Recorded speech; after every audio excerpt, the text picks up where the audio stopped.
For over a decade, Pope Francis has led the Catholic Church with a bold vision, emphasizing compassion, social justice, and reform. His papacy has been marked by progressive changes, from addressing climate change and poverty to advocating for a more inclusive church. However, at 88 years old and with persistent health concerns, speculation about his eventual successor is growing.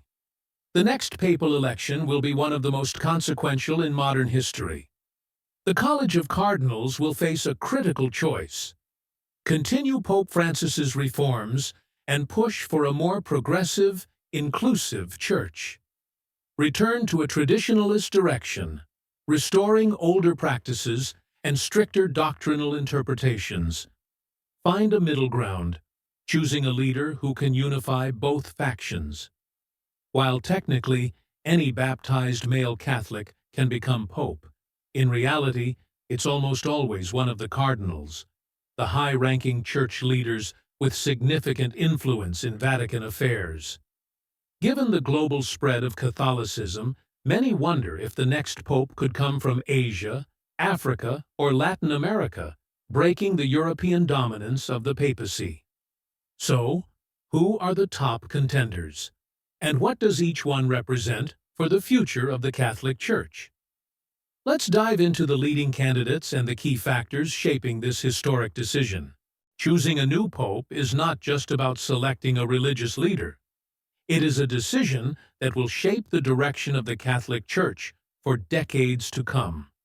The College of Cardinals, responsible for electing the pope in a secret conclave, will weigh several key factors before making their choice. One of the biggest questions surrounding the next papal election is whether the Church will continue Pope Francis's progressive agenda or shift back toward a more traditionalist, doctrinal approach. Progressive cardinals may prioritize social justice, environmental concerns, and inclusivity, embracing Pope Francis's efforts to modernize the Church. Traditionalist cardinals may argue for a return to more strict Catholic doctrine, focusing on liturgical traditions, moral teachings, and resistance to secular influences. Moderates could emerge as a compromise, maintaining some of Francis's reforms while reinforcing traditional teachings. The balance of power in the College of Cardinals suggests that both progressive and traditionalist candidates have strong support, making this a crucial factor in the election. Historically, most popes have been European, with Italian popes dominating for centuries. However, the Catholic Church has become increasingly global, with rapid growth in Africa, Asia, and Latin America. Will the next pope be European once again, maintaining continuity with centuries of tradition? Or will the Church make history by electing its first African or Asian pope? A pope from the global south could reflect the changing demographics of Catholicism and bring fresh perspectives to the Vatican. The role of the pope is not just spiritual, it also requires strong leadership, political skill, and the ability to unite a diverse global church. Diplomatic experience. The pope must navigate complex international relations, working with world leaders and religious groups. Administrative ability. Leading the Vatican is like running a small state, requiring governance skills, charisma, and relatability. A pope must inspire and connect with millions of Catholics worldwide. Some cardinals are seasoned Vatican insiders, while others are charismatic, pastoral leaders with strong public appeal. The balance between institutional knowledge and public connection will play a major role in the decision. Beyond choosing a leader, the election will also determine the Church's stance on critical issues, including LGBTQ+ inclusion and gender roles. Will the next pope continue Pope Francis's more welcoming tone or reaffirm traditional teachings? Clerical celibacy and priest shortages. Some regions, particularly in Latin America and Europe, struggle with declining numbers of priests. Scandals and church transparency. The Vatican has faced significant challenges, in handling abuse scandals and financial controversies. Interfaith relations. The Catholic Church's relationships with Islam, Judaism, and other Christian denominations will be a key priority. Whoever becomes the next pope will set the tone for how the Church addresses these challenges, influencing its direction for decades to come. With these factors in mind, let's take a look at the top contenders for the papacy and what they represent for the future of the Catholic Church.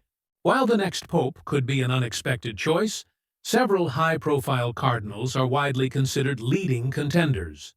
These candidates represent different theological perspectives, from progressive to conservative, and come from diverse regions around the world. 1. Cardinal Luis Antonio Tagle, Philippines. The Asian Francis, background. Former Archbishop of Manila, now serving in the Vatican's Congregation for the Evangelization of Peoples. Why he's a strong contender? Warm, humble, and deeply connected with ordinary Catholics. Strong advocate for social justice, poverty relief, and migrant rights. Represents Asia, where Catholicism is growing rapidly. Challenges. Seen as too progressive by traditionalists. Lacks deep experience in Vatican politics. 2. Cardinal Matteo Zuppi, Italy. The peacemaker background, Archbishop of Bologna, known for diplomatic efforts in global conflicts. Why he's a strong contender, respected by both conservatives and progressives, making him a potential unity candidate. Advocated for LGBT+ pastoral care, though still follows church doctrine. Deep involvement in peace negotiations, including efforts in Africa and Ukraine. Challenges. Lacks the international recognition of other candidates. May not be strong enough to lead the Vatican's complex bureaucracy. 3. Cardinal Pietro Parolin, Italy. The Vatican insider background, Vatican Secretary of State since 2013, essentially the Church's Prime Minister. Why he's a strong contender. Master of Vatican diplomacy, having negotiated with China, Russia, and other world powers. Represents a safe, moderate choice, balancing tradition and reform. Has deep knowledge of church governance. Challenges. Seen as too bureaucratic, lacking the charisma of a public-facing pope. Some critics believe he represents the Vatican establishment rather than the people. 4th. Cardinal Odilo Scherer, Brazil. The Latin American powerhouse background, Archbishop of São Paulo, one of the largest dioceses in the world. Why he's a strong contender. Represents Latin America, where Catholicism remains strong. Known for balancing traditional and modern views, appealing to both sides. Respected for his administrative and theological expertise. Challenges. Lacks strong influence outside Brazil. Some conservatives see him as too aligned with Pope Francis. 5. Cardinal Raymond Burke, USA.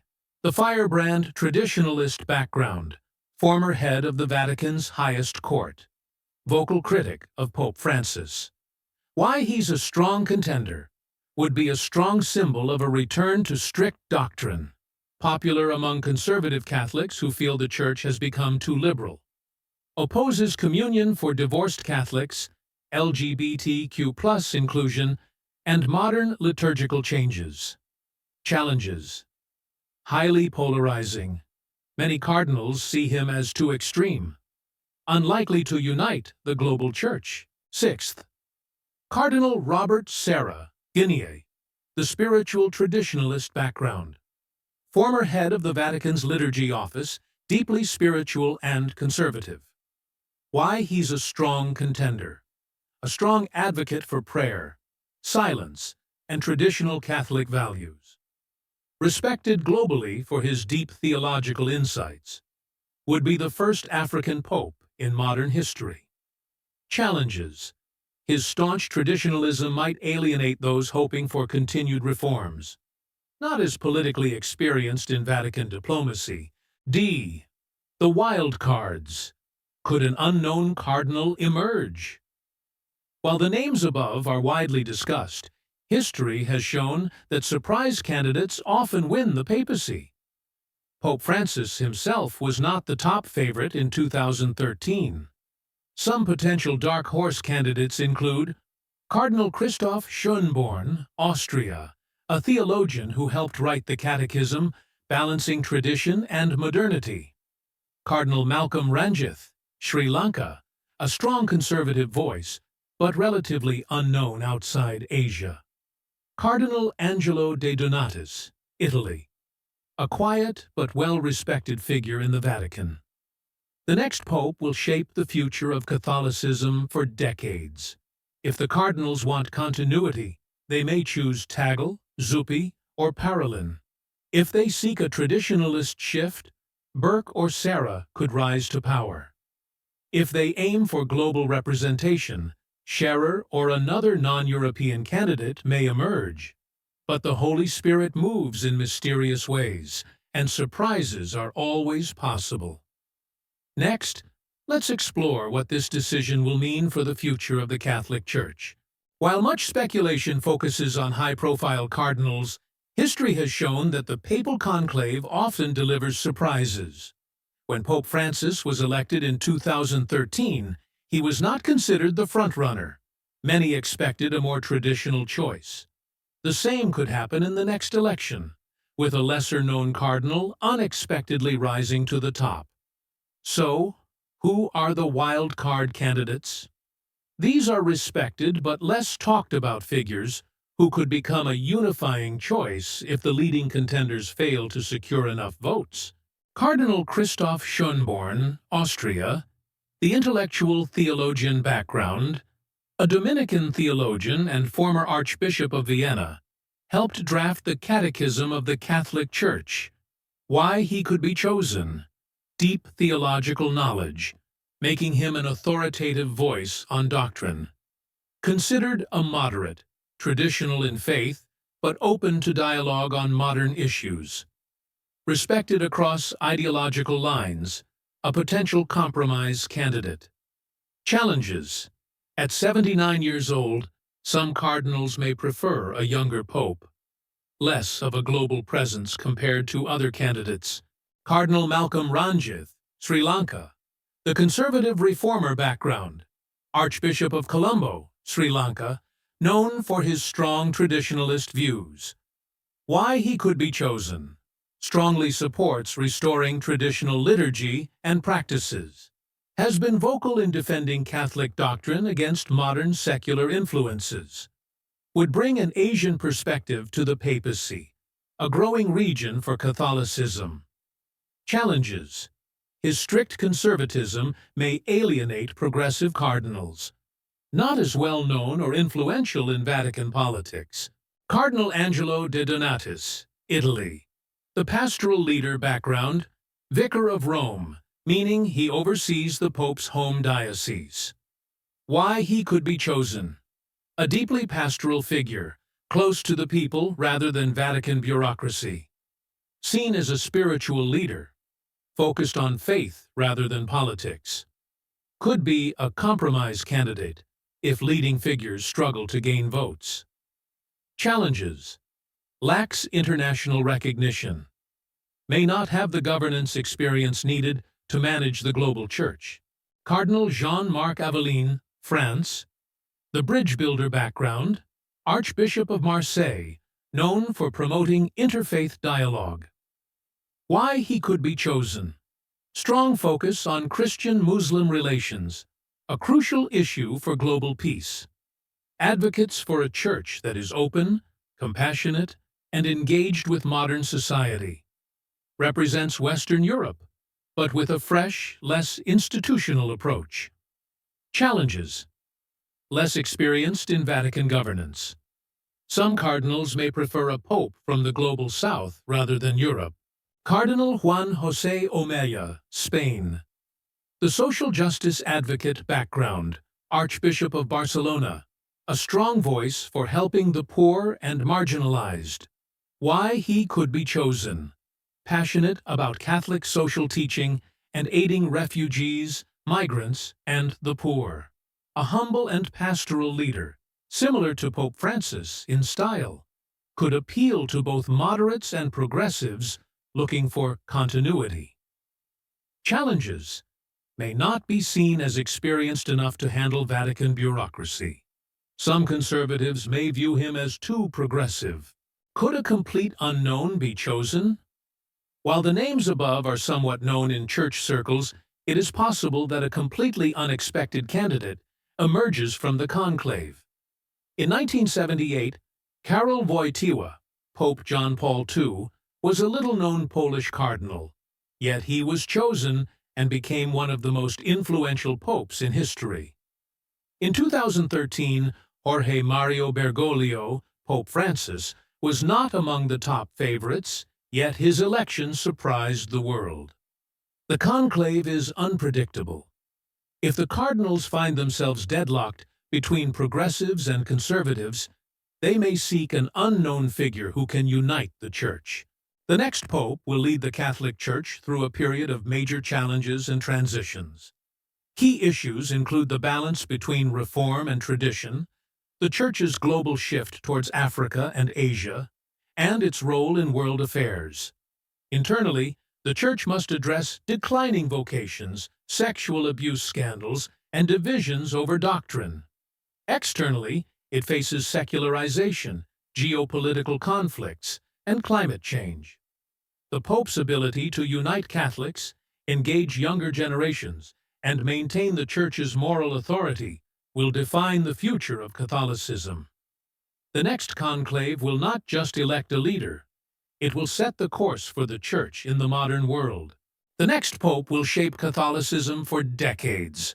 While some candidates stand out, surprises are always possible. Who do you think would make the best pope? Let us know in the comments.